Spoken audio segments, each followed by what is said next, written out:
وہ نم آواز میں الٹا اس سے جواب طلبی کرنے لگی۔ مجھ سے دور رہ لوگی؟ میرے بنا جی لوگی؟ درخزے خانزادہ کی کنپٹی پر وینس نمودار نہیں تھی۔ اس نے سرد لہجے میں سوال کیا۔ خلا کا لفظ کنپٹی پر گولی کی طرح لگا۔ کیا آپ میرے پاس ہیں خان؟ وہ پھر سے سوال کرتے سزائیہ ہنسی تھی۔ دن رات تمہارے قریب ہوتا ہوں، اور کیسے قریب رہوں سوئم؟ میری ہر سانس تمہاری ہے، اور انہیں سانسوں کو آج آپ کسی اور عورت کے لیے گنوانے چلے تھے۔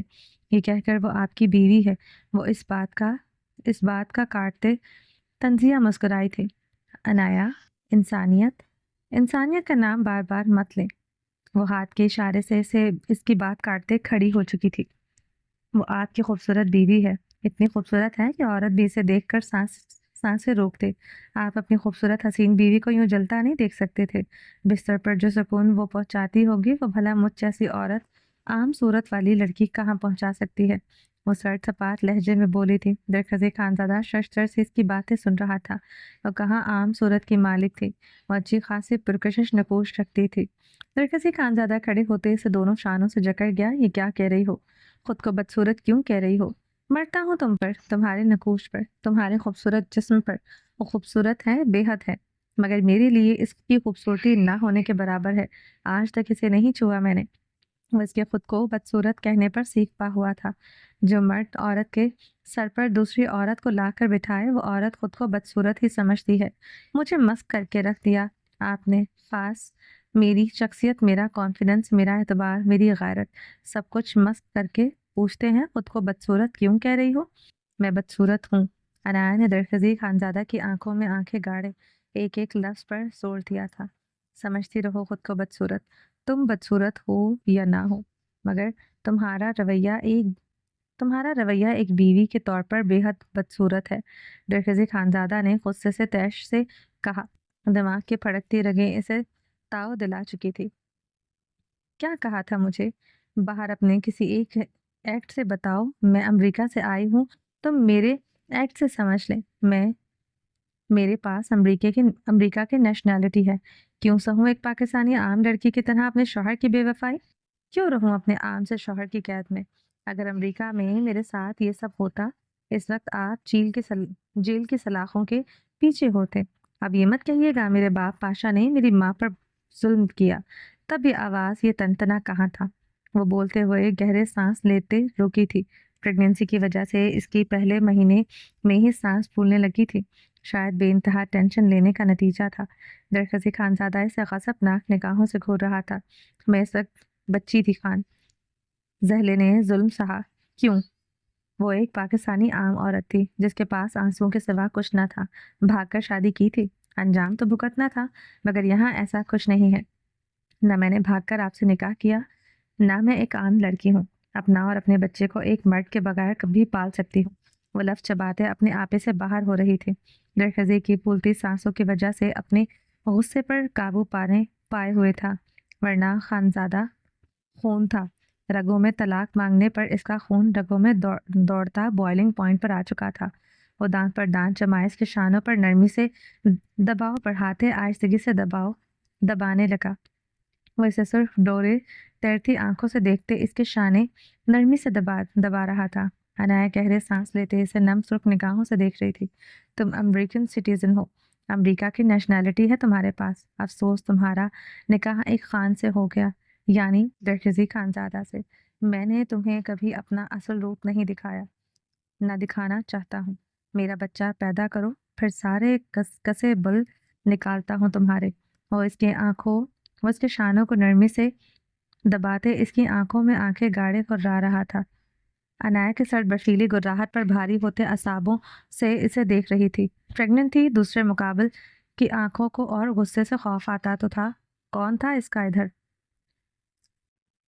پریگننٹ تھی، دوسرا مقابل کی سرخ آنکھوں اور غصے سے خوف تو آتا تھا۔ کون تھا اس کا ادھر؟ وہ اس کی کمر میں ہاتھ ڈالتے اسی لیے بیڈ کی طرف بڑھتے، اسے شانوں سے جکڑے بیڈ پر لٹا گیا، اس پر کمبل اڑاتے تیز تیز قدموں سے واش روم کی طرف بڑھتے، دروازہ دھاڑ سے بند کر گیا۔ زرمش کمرے کی ترچھی سی گلاس ونڈو سے وینٹرن جھیل کو دیکھ رہی تھی۔ وہ سیاہ خوبصورت سے